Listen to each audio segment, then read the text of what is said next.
ความหมายของคำว่ากำลังคือปัญญา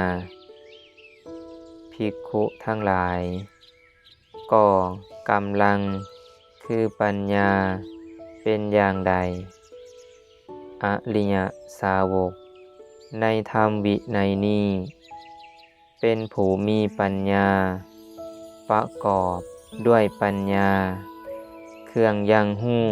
ถึงความเกิดและความดับ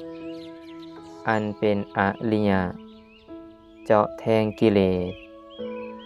เป็นเครื่องให้ถึงความสิ้นไปแห่งทุกข์โดยชอบนี่เรียกว่ากำลังคือปัญญา